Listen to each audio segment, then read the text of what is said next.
Hola amigos televidentes, bienvenidos de nuevo a este su programa Derecho y Más, Actualidad Jurídica. Estamos como todas las semanas prestos para informarlos a ustedes del acontecer jurídico y social en nuestro país y el mundo. Y por supuesto, la función principal de este programa es escucharlos a ustedes con sus comentarios, sus opiniones, sus preguntas, por supuesto, y cualquier problemática que usted tenga, cualquier situación jurídica. Estamos siempre en la mejor disposición de escucharlos a ustedes y, como siempre dice Carlos, un problema de uno es un problema de muchos. Y estoy aquí acompañado de mi querido amigo Carlos Felipe. Carlos. Gracias, Rainiel. Gracias. Siempre un honor acompañar a todos los fieles seguidores de este programa Derecho y Más, Actualidad Jurídica, la revista jurídica de la República Dominicana. Como siempre, estamos prestos aquí para tratar los temas de su interés, para desmitificar la ley, para que conozcamos nuestros derechos y podamos reclamarlo ante las instituciones y ante los tribunales de la República. Como siempre, comenzamos con las preguntas que nos hacen a través de las redes sociales de Derecho y Más, Actualidad Jurídica. Si el señor director la tiene por ahí. La primera pregunta que nos hacen a través de Derecho y Más dice: saludo, doctor. La matrícula de mi vehículo aparece a nombre de otra persona y yo no lo he vendido y el vehículo está en mi poder. ¿Qué debo hacer para recuperar mi matrícula? Excelente pregunta. Realmente, si usted compró un vehículo, pues se supone que usted tiene una matrícula original a su nombre. No pueden haber dos matrículas. Lo primero que tiene que hacer es denunciar esta situación ante el plan piloto del Distrito Nacional. Esa es la fiscalía que se encarga de los delitos con relación a los vehículos y lo incautan y toda esta situación. Porque si usted tiene un vehículo y está en su poder, pues lo normal es que usted tenga la propiedad, es decir, ese título de propiedad a su nombre. Es algo muy raro. Cuidado si usted se descuidó y no lo transfirió a su nombre cuando lo compró. También esas son cosas que se tienen que ver, pero si no está a su nombre, tiene que buscar la fórmula de traspasarlo, investigar a nombre de quién está y por qué está a nombre de esa persona y resolver ese tema con tiempo, porque no sabemos si mañana entonces le van a requerir la propiedad ya, el vehículo per se físicamente, porque si tienen el título, nada más le falta tener, ¿verdad? Claro. El vehículo en sus manos. Eso es un peligro, porque incluso si alguien hubiera hecho algún tipo de transferencia fraudulenta y quisiera complicarle la vida a esa persona, nada más tiene que poner una denuncia por robo. Definitivamente. O sea, y de una vez se lo incautan. Eso es un verdadero peligro. Mira, pero ahí, imagino que cualquier denuncia que se haga, por ejemplo, en la Dirección General de Impuestos Internos, también pudiera servir, porque el Impuesto Interno guarda esos documentos. O sea, ellos tienen el acto de venta que se presentó para emitir esa matrícula, y si hay un acto de venta y usted tiene la matrícula de nombre suyo, se supone que usted la firmó. Entonces hay que ver ese documento, ese acto de venta, y si falsificaron su firma. Pero el plan piloto manda a hacer esa diligencia, a ver cuál es exactamente ese acto de venta, nombre de quién está, Claro. etcétera, y todas esas situaciones que tienen que ver con eso. Sí. Definitivamente. Ahí está la solución: ir al plan piloto y a poner la denuncia y hacer los requerimientos del lugar con tiempo, ahora que se puede. Claro. Señor director, la segunda pregunta, no sin antes decirle que siempre estamos a la orden, poniéndolo ahí los teléfonos en pantalla. Si el señor director lo tiene por ahí, los teléfonos, nos pueden llamar. Estamos en vivo, toda vez que una inquietud de uno es una inquietud de muchas personas. Le damos prioridad siempre a los amigos que nos siguen a través de este canal del Sol. Seguimos, señores. Dice la segunda pregunta, dice: salud, cordial saludo, quiero saber si puedo construir un segundo nivel teniendo el primer piso alquilado. Excelente pregunta. Con relación a eso, la ley, el decreto 4807, cuando usted sabe que usted va a construir, bueno, pues es difícil que se construya arriba estando viviendo una persona abajo. Sí. Se pudiera demandar del inquilino el cese de ese contrato de alquiler en virtud del artículo 4807, que dice que puede pedir la finalización del contrato de alquiler por situaciones de remodelación o construcción nueva. Sí. Entonces usted pudiera pedirle al inquilino que se mude hasta tanto usted termine de construir, porque me imagino que será muy difícil que se pueda llevar a cabo esa construcción. Se pudiera entender la pregunta también como que es el inquilino que quiere construir. No, es decir, es como el propietario quiere, de un modo u otro, el propietario quiere Agrandar su propiedad. Hacerla mejor en su propiedad. Sí, así sí. es. Ahí es como tú dices, o sea, si usted quiere construir en esa propiedad, eso es una molestia. Exactamente. Para el inquilino. O sea, totalmente. Tendría que demandar eso primero y resolver con el inquilino primero antes de comprar los materiales. Al menos que usted se ponga de acuerdo con el inquilino. Sí. Y el inquilino le permita, ¿verdad?, hacer esa remodelación, y tal vez usted pudiera agradecérselo con una rebaja temporal de los alquileres. Rainiel, que no va a ser fácil. Las construcciones dan problemas. Sí, Dan construcciones a todos, eso construcciones que le hacen al lado a los propietarios. Imagínate tú en la misma casa. No, claro. No se soporta. No va a tener descanso. Y es un riesgo incluso. Y el polvo y la salud y todo eso. Y es un riesgo incluso a veces construyendo arriba. No voy a hacer cosas que hagan algo mal y se derrumba esa casa. O sea, definitivamente es un riesgo. Es mejor que se mude, que se rompa el contrato mientras tanto y después se vuelva a suscribir dicho contrato. A lo mejor el propietario está haciendo esas remodelaciones con el dinero del alquiler. Exactamente. Ahí se le complica la cosa. Exactamente. Señor director, la tercera y última pregunta, si la tiene por ahí, dice: buenas tardes. ¿Qué debo saber y qué debo hacer antes de adquirir una propiedad inmobiliaria en República Dominicana? Esa pregunta la hace mucho para adquirir una propiedad.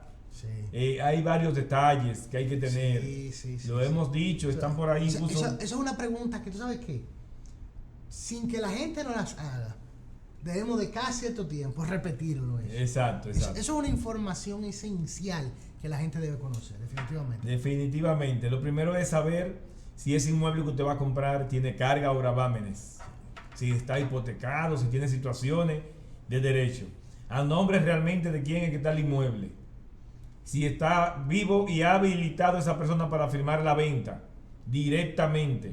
Así. También, si esa persona a nombre de quién está el inmueble tiene deuda con la DGI. Ahí, eso es importantísimo. Es decir, buscar la certificación del IPI. Así es. Es decir, y también, no obstante la certificación del IPI, mirar si no hay ningún problema. Bueno, esa misma certificación te la da la situación, porque muchas veces la persona que tiene a su nombre el inmueble tiene problemas con la DGI. Claro. Y la DGI le hace esa retención de ese inmueble y no lo traspasa. Y si es una empresa y tiene, por ejemplo, el RNC bloqueado. Bloqueado, exactamente. O sea, ya esa empresa no puede hacer ningún tipo de operación. Entonces son un sinnúmero de documentos, de situaciones. El primero es que le den copia del título para que usted pueda apoderar a un abogado de su confianza que pueda asesorarle para una compra segura. Vale la pena siempre, Rainiel, gastar los gastos, Sí. Gastar esos gastos de honorarios de abogado. Estoy de acuerdo contigo. ¿Por qué? Porque no son ni uno ni dos las situaciones que se dan y después usted tiene su inversión en un limbo jurídico que no sabemos dónde está y tiene entonces que gastar muchísimo dinero en los tribunales. Lo pueden estafar, lo pueden engañar. Lo que más hay al día, señores, es una estafa inmobiliaria. Entonces, porque se imaginan que las cosas son más fáciles y siempre hay unos bienes de una herencia que no terminan de traspasarse a los verdaderos herederos, etcétera. Entonces, todos esos detalles, al momento de usted comprar, tiene que asesorarse definitivamente por un abogado que le pueda acompañar a usted a hacer esa inversión para su tranquilidad y para la seguridad de su inversión. En el caso, por ejemplo, tú mencionabas de las cargas y gravámenes, por ejemplo, si el inmueble está hipotecado, tiene un embargo inmobiliario inscrito, etcétera, eso se solicita una certificación en registro de títulos que certifica esa información y otras informaciones más. Por ejemplo, como tú decías, ¿quién es el verdadero titular del inmueble? O sea, usted puede tener un título en la mano, pero ese título que usted tiene en la mano no certifica verdaderamente al momento quién es el dueño. Que lo que sirve para certificar eso es una certificación de estatus jurídico que emite el registro de títulos. Eso es importantísimo, así como tú mencionabas la certificación de IPI, que también es vital en una investigación previa, pero además debe entregarla siempre el vendedor al comprador en la operación inmobiliaria. Fuera de ahí, el tema de investigar el estatus, por ejemplo, son compañías.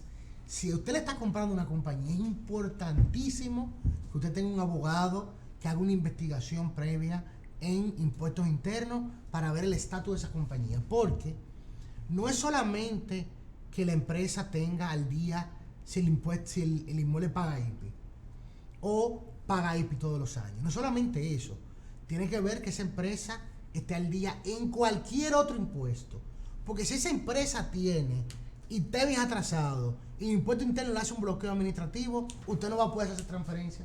Usted le compra a esa empresa un inmueble y esa empresa debe ITEVIS de otra cosa. ITEVIS de lo que tienen que pagar las empresas todos los meses. Y impuesto interno le pone un bloqueo, su operación que no tiene nada que ver con eso ITEVIS que debe esa empresa va a quedar en el aire. Va a tener problemas. Y cuando usted viene a ver, tiene que pagarle los impuestos a esa empresa para usted poder conseguir su título. Definitivamente. Entonces, esa investigación es muy importante. Y otra cosa es que ahí que tú estabas mencionando me llegó a la luz que cuando se trata de empresa hay que tener registro mercantil renovado. Es decir, la empresa tiene que verificar que esté vigente el registro mercantil, que mismo. Muchas veces debe muchísimos años de impuestos, de tasa administrativa para la renovación.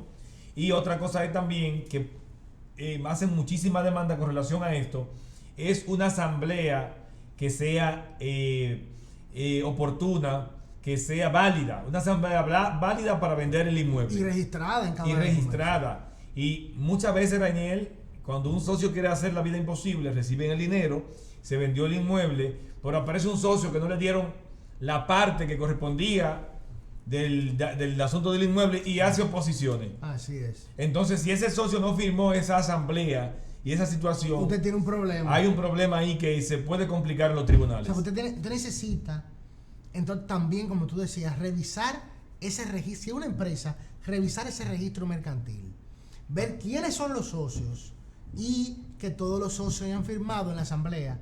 Entonces, por eso, y ahí entonces voy a unirme a lo que tú decías, Carlos, de la asesoría.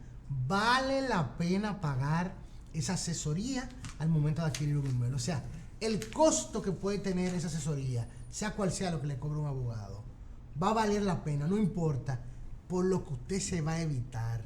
El riesgo que usted asume sin esa asesoría es inmenso, incluso llegando a ser del valor del inmueble que usted está adquiriendo o más de ahí incluso si el problema se complica. O sea, usted no se imagina lo que usted se evita asesorándose antes de adquirir un inmueble. No después que tiene un lío grandísimo. Carlos, mira, tengo un lío grandísimo con un inmueble que compré, no averigüé nada, tiene una hipoteca. Usted le lleva ese problema al abogado. Primero, ya usted tiene un lío grandísimo hermano. Le va a costar un dinero. Pero además de que le va a costar un dinero, eso le puede salir bien caro. Y el riesgo que usted asume de poder al final perder su dinero, perder el inmueble. Entonces, todo eso se evita con una asesoría antes de adquirir el inmueble. Por eso esa asesoría es importante, es vital. Usted no debe, hay gente que cree que comprar un apartamento, comprar una casa, es como comprar un vehículo, es como comprar, para lo que la gente debería asesorarse también, es como comprar 3 libras de arroz. No es lo mismo. Los montos que incluye el riesgo que usted asume en esas operaciones inmobiliarias es muy grande como para usted dejarle eso a la suerte. Entonces, debe haber un abogado que intervenga siempre que usted haga una operación de ese tipo. Definitivamente. Y hasta aquí las recomendaciones de la pregunta que elegimos, que nos hacen a través de las redes sociales, pero ahí están los teléfonos que estamos a la orden. Vamos ahora a comentar un poco de la actualidad jurídica y el tema que está en la palestra es la medida de coerción que se está conociendo contra el ex procurador general de la República, Jean Alain Rodríguez, conjuntamente con otros implicados que pertenecieron a su gestión.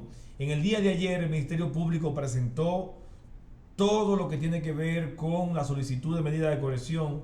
La solicitud de medida de coerción ya se filtró a la opinión pública, anda rodando en todos los chats habido y por haber. Entonces, ayer le tocó al Ministerio Público, hoy le toca a la defensa presentar los presupuestos de arraigo, de que no tiene que ver, no va a destruir pruebas, etcétera, para que no le den 18 meses de prisión preventiva, que fue lo que solicitó el Ministerio Público.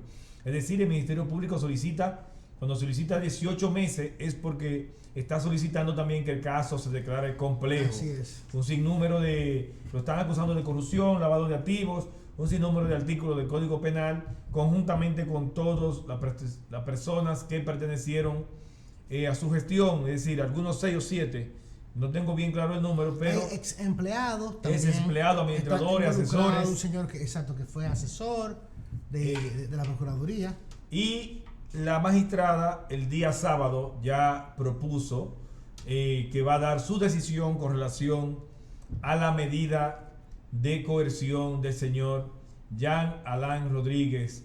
Realmente no se llevó a cabo la medida de manera pública, como en principio él dijo que quería. Realmente una situación, a mí no me gusta el asunto que sea público, No, yo te voy a decir una cosa, Carlos. pero en el caso de Jean Alain, yo como abogado no lo recomiendo eso. No se recomienda, pero ya Jean Alain ahora mismo está preso como quiera.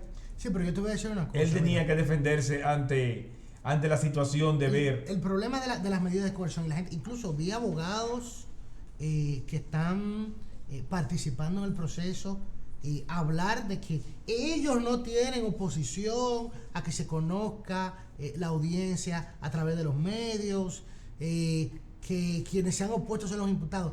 Y la gente no termina de entender que las audiencias de medida de coerción deben de ser privadas. La gente dice, que las audiencias son públicas, orales y contradictorias. Sí, pero hay excepciones. No es solamente en materia de medidas de coerción. Por ejemplo, hay otras materias como los divorcios, como los temas que involucran a menores, que también son audiencias cerradas. Y la razón esencial de que las audiencias de medida de coerción sean privadas es que es el primer paso, el primer proceso donde todavía se está tratando de garantizar mínimamente la presunción de inocencia. Entonces se convierte en un circo. No se puede desnaturalizar la presunción de inocencia convirtiendo en un espectáculo estas audiencias de medida de coerción. Por eso vi muy mal, y con el respeto y la admiración que le tengo a los abogados que participan ahí, que ellos decían, algunos de ellos escuché decir que ellos no se oponían a que esas audiencias se presentaran a través de los medios, quienes estaban oponiendo a los imputados.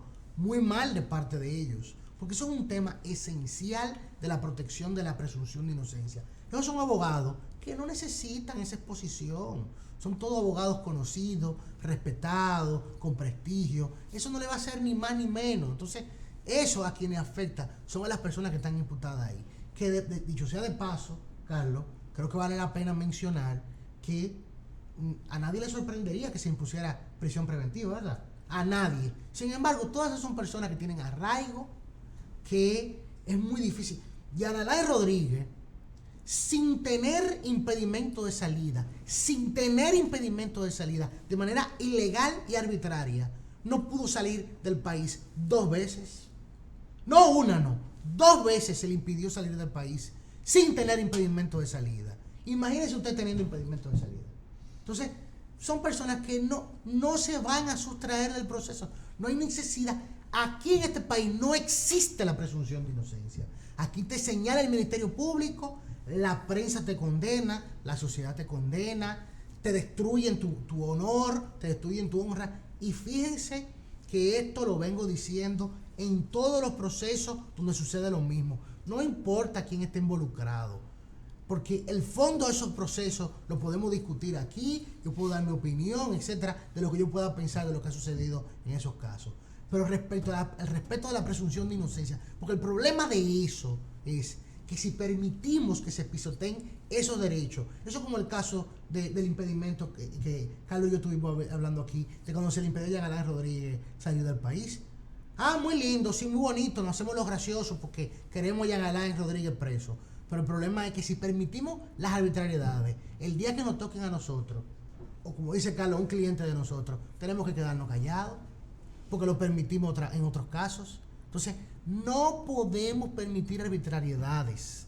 La presunción de inocencia en este país no se respeta. Definitivamente suscribo esa teoría, Rainiel, ese planteamiento que tú haces, de que no se pueden permitir arbitrariedades. Incluso la misma Procuradora General de la República estableció que ella no estaba de acuerdo con ese impedimento de salida mediante una carta pública.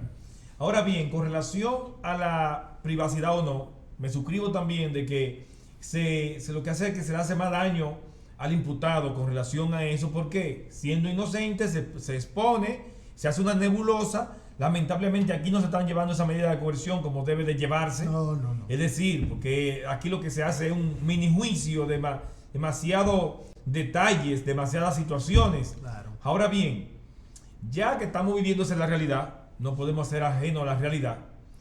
El derecho recae sobre el imputado.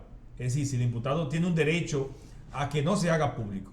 Y como en efecto ellos se acogieron a ese derecho de que la audiencia no se haga pública.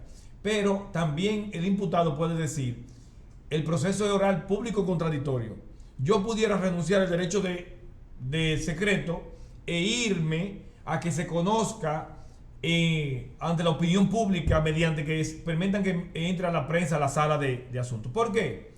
Porque Jean Alain ha estado diciendo, sin constituirnos abogados, ni nos interesa defender y realmente tenemos el sentimiento general del pueblo dominicano de que si hizo algo que lo pague, sin esto decir que no estamos de acuerdo en ningún momento de que se viole en su contra el debido proceso. Así es. Eso es lo que hemos dicho, que se mantenga el debido proceso. Pero ellos pudieron decir, porque es lo que Jean Alain refiere, que no hay expediente, que no hay caso, que no ha cometido nada, pues entonces era una oportunidad para él, que es un gran elocuente, de poder defenderse de cada ápice de nebulosa que pueda presentar el Ministerio Público.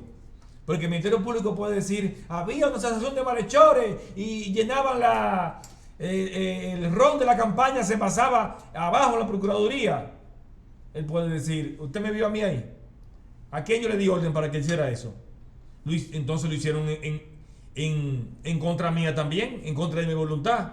Y puede hacer muchísimas cosas así, aunque yo le he hablado aquí una situación que hay de una teoría de Claude Rossin que establece como el dominio de la cosa. Es decir, la teoría del dominio de la cosa, que se supone, y por eso se han metido presidentes presos, que todo lo que se hace en la institución es responsabilidad del titular. Es responsabilidad del titular.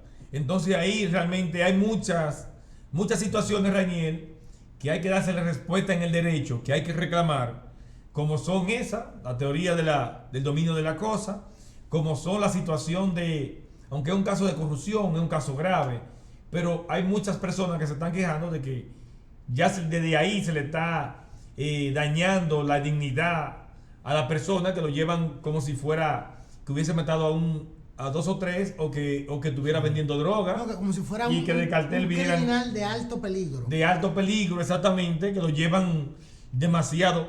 Ya el mismo juez, de que llega el Ministerio Público allá con ese aparataje, abriendo la puerta y toda la cosa, ya el juez dice, bueno, entonces puede soltar. Este señor hay que dejarlo preso porque lo tienen agarrado. Claro. Es una estrategia también del Ministerio Público, que en su momento habría que desmontarla también.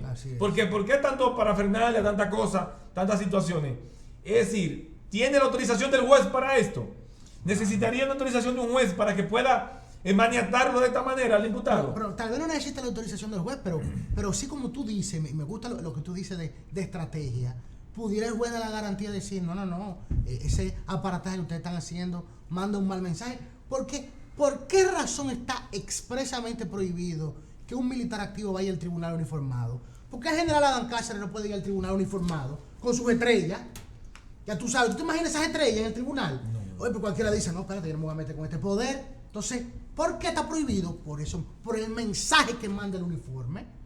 Porque una persona uniformada en un tribunal, frente a una autoridad, el juez va a decir, espérate, yo tengo miedo de tomar esta decisión. Entonces, por esa razón, el mensaje que se envía en el tribunal es poderoso. Así como tú dices, llega el Ministerio Público con esta persona, 25 gente alrededor, cuidado con un peligro, es un peligro público. el juez dice, pero es Aníbal Lecter que me están trayendo aquí con el bozal. O sea, es un peligro esta persona. Entonces, es el mensaje que se manda. Y como tú mencionas con el tema de la audiencia de medida de coerción, también en la audiencia de medida de coerción, entrar en elementos de fondo tan profundos es innecesario. O sea, ese no es el momento. Dime si yo me voy a escapar o no me voy a escapar del proceso. Me voy a mantener en el proceso, aquí voy a estar. Ahora, lo que tengamos que discutir del fondo de esto lo discutimos más adelante. Entonces, esas audiencias se han desnaturalizado y se han convertido en un circo. Pero vamos a hacer una pequeña pausa y volvemos en breve, ¿eh? No se muevan de ahí.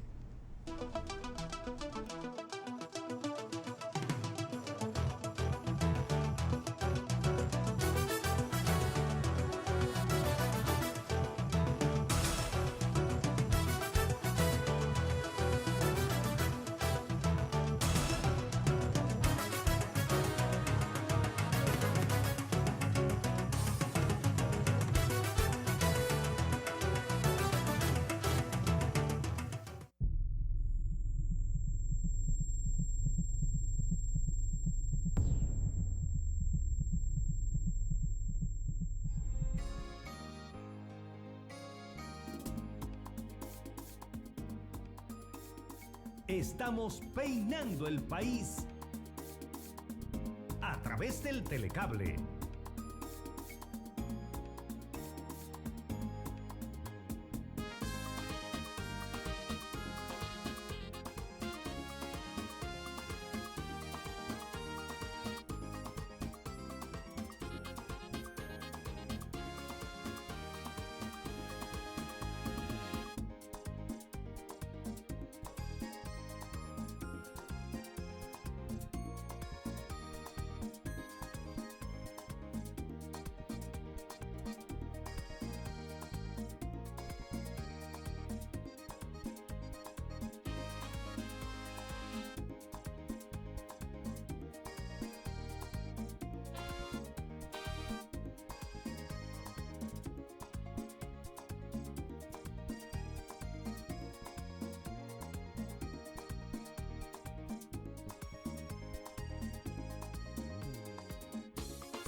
Canal 6 VHF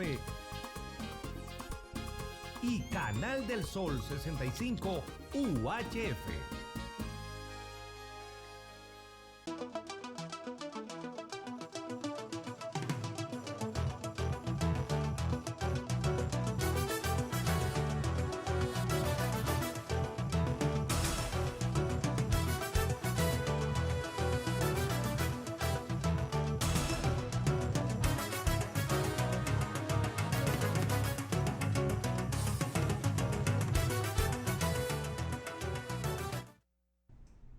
Regresamos aquí en su programa Derecho y Más, Actualidad Jurídica. Y antes de continuar con estos temas interesantísimos, con su participación, unas recomendaciones de nosotros para ustedes. Primero, Mr. Zapato. Mr. Zapato es una tienda por departamento. Usted puede encontrar de todo: calzados, ropa para damas, caballeros y niños, electrodomésticos, colchones, juguetes, lo que usted necesita. Porque es una tienda por departamentos. Tienen dos tiendas, una en la Avenida Independencia, otra en la Avenida Isabel Aguiar, con de todo más barato. También si tiene alguna actividad, una boda, un cumpleaños, una actividad corporativa de su empresa, Mr. Buffet y Restaurant, que son especialistas en paella, una comida exquisita, gourmet. Puede ir directamente en la Avenida Isabel Aguiar y degustar sus exquisitos platos. Seguimos aquí, Carlos, con estos temas de la actualidad, del acontecer jurídico de nuestro país y el mundo. Estuvimos hablando de la operación Medusa. Así es. Como la ha definido la Procuraduría. Aunque yo te voy a decir una cosa, hasta del nombre de las operaciones se ha hablado.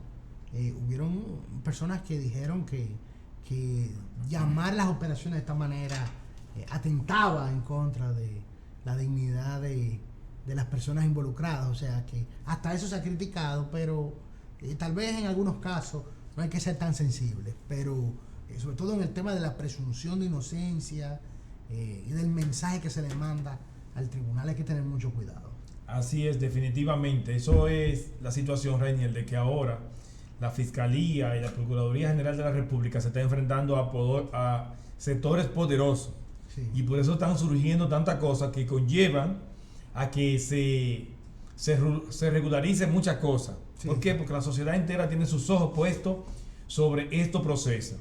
Y muy importante, Reinier, que nosotros aquí hemos sido abanderados y somos ya año tras año hemos venido diciendo que si el gobierno tiene interés en que se recupere el patrimonio del Estado, debe de aprobarse con carácter de urgencia la ley de extinción de dominio en la República Dominicana. Ya vimos el senador Pedro Catrén que están estudiando la ley de extinción de dominio. Esta ley es una pieza importantísima. ¿Por qué? Porque cuando hay proceso penal como estamos ahora mismo, hay que esperar 3, 4, 5 años para poder desapoderar o descomisar los bienes de los infractores. Pero cuando hay una ley de extinción de dominio, en 30, 45 días, 60 días, ya los bienes estarían en manos del Estado. Sencillamente porque es un juicio a la cosa y no a la persona. Si usted tiene un vehículo, vamos a suponer que cuesta 10 millones de pesos, le dicen cuánto usted ganaba, cuáles son sus empresas y cuánto usted le rindió, usted pagó impuestos por eso. Y si no puede justificar ese bien a su nombre, pues sencillamente ya se puede decomisarse y pasarse a nombre del Estado ese bien, basado en la Constitución, artículo 51, numeral 6, que establece que el trabajo es lo principal, es decir, el fundamento del Estado para adquirir los bienes. Es decir, nadie puede adquirir bienes de manera mala vida y dañar la economía, dañar el interés económico y ayudando así, coadyuvando esto a los delitos de organización criminal y etcétera. Claro. Entonces, esta ley de extinción de dominio sería lo que mitigaría y le daría un duro golpe a lo que es el crimen organizado, la corrupción, la venta de estupefacientes, etcétera, de manera efectiva. ¿Por qué? Porque toda esa gente cometen todos esos delitos es para lucrarse, para tener un patrimonio mal habido.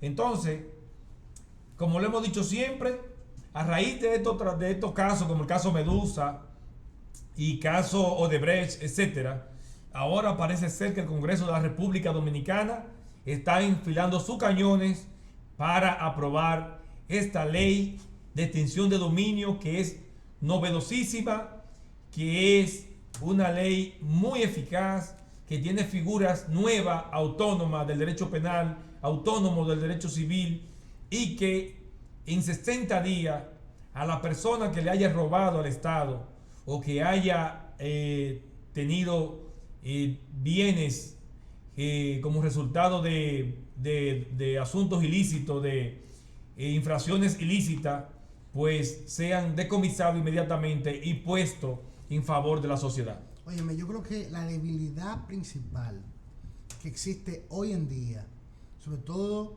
al tema que probablemente más le interese a la gente, es el tema de la persecución de la corrupción. La persecución de la corrupción en República Dominicana flaquea de manera importante en cuanto a la recuperación de los bienes. O sea, es muy difícil que se pueda recuperar bienes en estos procesos de corrupción. Fíjate que el Poder Ejecutivo tuvo que designar abogados a los fines de trabajar la recuperación de esos bienes, porque es difícil. Pero no hemos sabido que se ha recuperado todavía. No, claro, todavía. Pero van 8 meses, Reinier. Sí, pero no ha Con habido, una extinción de ley de dominio, ya algo hubiese pasado. Claro, pero todavía en esos casos no ha habido condenas. No. Habría que esperar, eso es lo primero. Habría que esperar condenas en esos procesos. O sea, habría que esperar condenas. Si no hay condena, no hay nada. Pero con ley de extinción de dominio no tendríamos que esperar condena. Así es. Porque sencillamente, ¿qué usted tiene? Ese inmueble inmediatamente sometido, justifique. Así es. Ah, no, que eso es del tío mío. Pues el tío suyo que venga y justifique. Exactamente. ¿De dónde usted lo compró y cómo? Demuestre. Entonces, esa es Y la se debilidad. invierte la carga de la prueba. Esa es la debilidad. O sea, la debilidad ahora mismo está en la recuperación de los bienes. Pero aquí hay debilidad en recuperación de bienes. Hasta en los procesos de narcotráfico. Aquí los procesos de narcotráfico, aquí les gustan mucho a las autoridades agarrar supuestos narcotraficantes, ¿verdad? Por no decir supuestos. Esas personas quedan extraditadas y el Estado agarra y ocupa todos los bienes. Esas personas vuelven al país y empiezan a solicitar que le devuelvan sus bienes. La mayor cantidad de ¿Y amparo. tiene derecho? La mayor cantidad de amparo que hay, como tú dices, es por eso. Es decir, gente reclamando sus bienes después que cumplió condena en los Estados Unidos. Entonces, y tienen derecho, ¿por qué? Porque no hay un mecanismo que logre verdaderamente recuperar bienes robados por corrupción o decomisar bienes adquiridos producto de ilícitos. Entonces, hay una debilidad importante en República Dominicana respecto a eso. La ley de extinción de dominio, que tú, Carlos, eres un abanderado, pudiera ser la solución. Yo creo que tal vez la solución más próxima que tenemos. No sé si tal vez una ley un tanto agresiva. No sé si necesariamente esa ley se mete en el tema de los impuestos, con lo que hay muchos problemas aquí en República Dominicana, etcétera. Pero tal vez yo creo que la ley de extinción de dominio, ahora en principio, pudiera ser el mecanismo para resolver eso, porque aquí hay una debilidad. Ustedes están viendo todos esos casos de que Odebrecht, el caso Pulpo, el caso Medusa, el caso tal. En esos casos, al menos que no se busque un mecanismo como la ley de extinción de dominio, al menos que esos abogados designados no encuentren alguna fórmula jurídica, no va a ser muy difícil recuperar bienes.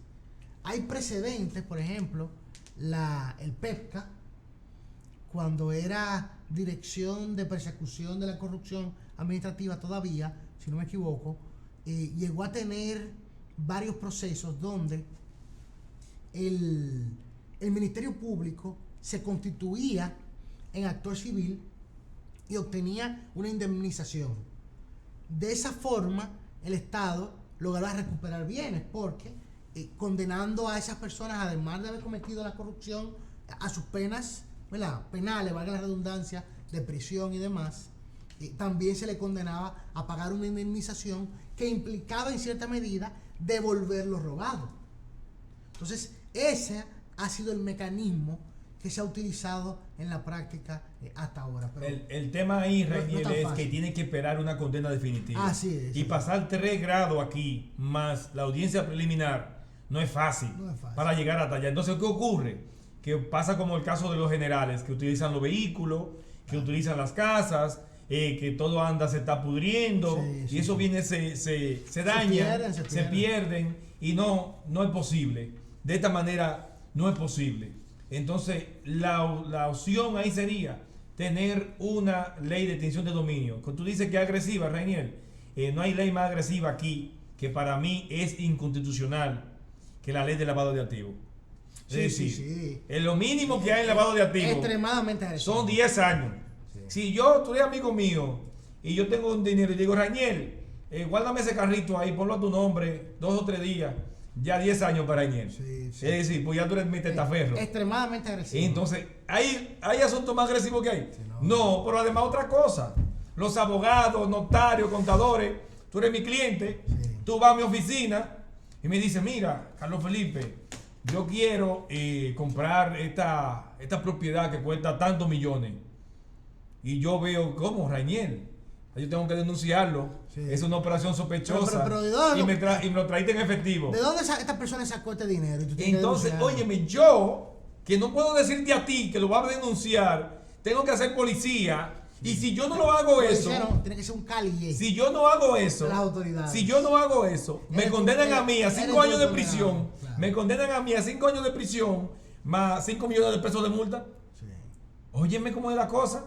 Entonces, realmente, señores, cada vez que yo intervengo con esa ley, no se queda anodado, porque esa ley definitivamente viola muchos principios del derecho. Sí, es extremadamente agresiva. Principio de Pero sobre todo, inocencia, principio. pero sobre todo en el tema, por ejemplo, de que personas como los abogados que tienen, o sea, el abogado no es nada sin el secreto profesional. Totalmente. O sea, tú te imaginas que los abogados viene una persona donde ti, mira, yo cometí este delito, que sé yo cuánto.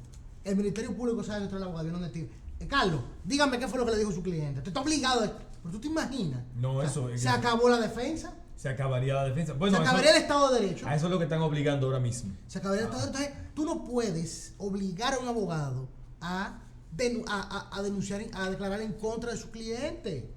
Pruebe, usted es Ministerio Público, pruébelo, pero tú no puedes ser el abogado que rompa con su secreto profesional. Entonces, es como tú dices, esa ley es Sin una, y extremadamente todo esto necesaria. sin un expediente abierto. Así es. Porque si ya hay un expediente abierto, puede romperse el secreto profesional. Perfecto. Pero ahí no opera esa figura jurídica, según la ley, que Así gracias a es. Dios todavía no se ha puesto en plena vigencia de esa persecución que va a haber y que viene por ahí zumbando ya. Así es. Pero realmente muy grave. Van a llover los recursos de inconstitucionalidad cuando Sí. quieran aplicar todas estas sí. situaciones. Estoy de acuerdo contigo. Rainier, realmente no podemos dejar este tema de el asesinato, el magnicidio del presidente de la hermana República de Haití, Moisés Jovenel, donde ya hay sospechosos, 26 sospechosos supuestamente Detenido. tienen detenido. Bueno, sospechoso. Sospechoso detenido, sí. Sospechoso detenido.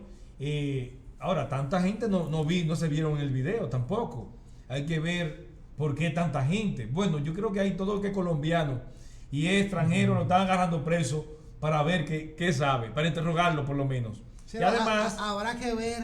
qué además de la tan presión que tiene- imparcial es la justicia haitiana. además de la presión que tiene la justicia y la policía en Claro, Haití, claro. de darle una respuesta de que por lo menos están haciendo algo. Así es, así es. Entonces habría que ver qué ha pasado, pero no me gustó algo de que ya mataron a 4 y eso, porque entonces Sí, están ejecutando gente sin que esa gente pueda decir ni hablar. No, definitivamente, o sea, la gente se tomó la justicia en sus manos, eso fue evidente, claro. Aquí en República Dominicana yo lo vivo criticando porque aquí linchan a cualquiera. Entonces, en estos países a veces, donde no hay instituciones fuertes, pasan ese tipo de cosas. Pero primero, antes que nada, yo creo que vale un llamado por la paz en la hermana República de Haití y de sobre todo de consuelo para el pueblo haitiano que está pasando por una situación muy difícil ahora mismo. Buenas. Aló, buenas tardes. Sí, buenas tardes. De aquí de la provincia de Azua. Adelante. Quiero felicitar ese precioso programa. Muchísimas Uno de los gracias. mejores programas que hay en nuestro país. Muchísimas gracias. Gracias. Y que Dios me lo bendiga a ustedes, los mejores periodistas. Muchísimas Que están gracias. dando la información del pueblo. Amén. ¿Cuál es su nombre? Amén. Héctor Augusto Ramírez. Héctor Augusto, gracias. Un saludo para todo Asua y qué bueno que nos está viendo. Y siempre tratamos de aportar de acuerdo a nuestro conocimiento con la ley y el derecho para tener una sociedad más armoniosa. Muchísimas gracias. Bueno, ahí desde Asua, dándonos seguimiento, reportando sintonía, pero como decía, en el caso del asesinato, del magnicidio del Sí. presidente haitiano, la situación que se ha generado ahora mismo en Haití por el vacío de poder que deja este horrendo crimen, repudiable crimen en contra de la democracia, porque a pesar de que había una situación cuestionable respecto al tema del término del mandato del presidente Jovenel Moïse, realmente las elecciones eran muy pronto y quienes pudieran haber sido los responsables de esto, si estas fueran las justificaciones, no se justifica de ninguna manera. O sea, en un país como Haití hay que construir, ellos deben de trabajar para construir democracia. Nadie que haya estado detrás de estos acontecimientos está a favor de la democracia y del orden y del desarrollo del pueblo haitiano. Definitivamente, Rainier, rechazamos ese crimen horrendo de nuestra hermana república y esperamos que haya pronta justicia en Haití. Así es. Rainier, comentar que ha habido un revuelo en la comunidad jurídica por una sentencia, la sentencia 1556 del año 2021, que salió acabadita de salir del horno de la Suprema Corte de Justicia, Sí. de la Sala Civil, que es con relación al referimiento provisión, donde 3 jueces, es decir, de 5 jueces, 3 jueces por mayoría, establecieron que aquí no hay per se la figura del referimiento provisión, sino que se puede otorgar referimiento provisión, pero a través del artículo 109, que exige la urgencia, que exige una deuda no contestada, no seriamente contestada, etcétera. Entonces, la figura de referimiento a provisión, que había sido instituido desde el año 2003 en una sentencia llamada sentencia de las bases, sentencia de la base de referimiento a provisión, varió de criterio. Pero esta decisión por mayoría en la sala civil fue contestada y fue rotundamente rechazada en la misma sentencia con 2 votos salvados. Nada más y nada menos que de los magistrados Napoleón Esteves Lavandier y Justiniano Montero, que dicen que la mayoría de sus pares se equivocó, porque aquí sí existe el referimiento a provisión y no se necesita probar la urgencia para que haya un referimiento a provisión, y que el término garantía incluye dentro de sí mismo el término provisión, que el equívoco está en que esa sala, por mayoría de sus pares, entendieron la garantía con la cesión a lo que tiene que ver, por ejemplo, con la garantía inmobiliaria, por ejemplo, la garantía de los préstamos, la garantía solidaria, etcétera. Sí. Y garantía en ese momento, en ese artículo, ahí no significa... En ese contexto. En ese contexto no tenía que ver eso, sino era sinónimo de provisión. Así y es. Cuando se tradujo el texto de la... Es un problema de traducción. un del francés. problema de traducción. Sin embargo, no se lograron convencer. Ya seguro van subiendo más referimiento a provisión. ¿Para qué? Para que entonces se pueda pronunciar nueva vez y tal vez alguno de los 3 que votaron a favor puedan cambiar de opinión con relación a esto de manera motivada. Referimiento a provisión, para que lo entiendan nuestros amigos que nos siguen, es, por ejemplo, y lo he dicho aquí siempre, el caso de la señora que reclamó ante una aseguradora que le dieran una medicina, que si no le daban esa medicina se moría, fallecía. Sí, claro. Entonces el seguro le dijo que no cubría. Demanda el referimiento, pero le dicen no, es que para tu demanda que el seguro le pague el asunto, pero eso dura ¿cuántos años? 4 o 5 años. De aquí a allá se muere. Entonces se demanda el referimiento y el juez ordena que sí, que tiene que darle adelante a lo que se conoce el proceso, ir suministrando la medicina, porque si no, no habría una justicia efectiva. Claro. Porque ya no habría objeto para el proceso. No habría objeto. Entonces eso mismo ocurre, por ejemplo, en caso de seguros, en caso de un deudor que haya una factura, puede decir adelántale algo al acreedor. ¿Para qué? Como garantía, porque si se sabe que le debe, si se sabe que todo está resuelto. E incluso me ha llamado mucho la atención porque esto podría ser una vía para que si yo te debo a ti, Rainiel, 100,000 pesos, tú no tengas que esperar 5 años para cobrármelo. Si tú me debes a mí 100,000 pesos y está claro ahí la factura, yo digo que sí, que pues ya un juez de referimiento puede ordenar a que yo te pague. Así es. Y en 45 días, 60 días tener un caso resuelto. Sí. Y dejar que los jueces de fondo, como dice el magistrado Napoleón Esteves Lavandier, pues se dediquen a conocer las verdaderas situaciones. No quiero despedir el programa, Rainiel, sin antes decir que ya se está conociendo en el Senado el Código Penal de la República Dominicana y que tiene que ser aprobado. Y también decirle que cuando se vulnera cualquier regla del Código Penal, las penas que se impondrán según dicho código son la prisión mayor, las multas y las penas complementarias. Es decir, ¿qué implica prisión mayor? Prisión desde 30 a 40 años, eso es prisión mayor, de 20 a 30 años, de 10 a 20 años, de 4 a 10 años. Cuando estamos hablando de multas, ¿cómo va la multa? Una multa puede ser hasta 50 salarios mínimos. Wow. O varias veces el monto involucrado en el delito. Puede ser también varias veces el monto involucrado en el delito, que eso pudiera ayudar a otros casos de corrupción. Sí. Pudiera ayudar a otros casos de corrupción. Sí. Y pena complementaria, ¿qué tenemos? La confiscación, el comiso de los bienes, cierre de establecimiento comercial, cancelación y porte de tenencia de armas, inhabilitación temporal, inhabilitación para concursos de oposición pública, trabajo comunitario de 200 a 300 horas, revocación de títulos profesionales, etc. ¿Qué te quiero resumir aquí? que realmente novedoso la forma en que se castiga el delito, en el nuevo Código Penal de la República Dominicana que se está conociendo en el Congreso. Bueno, lamentablemente, Carlos, hemos llegado al final del programa el día de hoy, agradeciendo siempre todos estos temas interesantísimos y a los amigos televidentes que siempre nos llaman y nos dan seguimiento a través de su programa Derecho y Más. Muchísimas gracias y nos veremos la semana que viene. Hasta la próxima.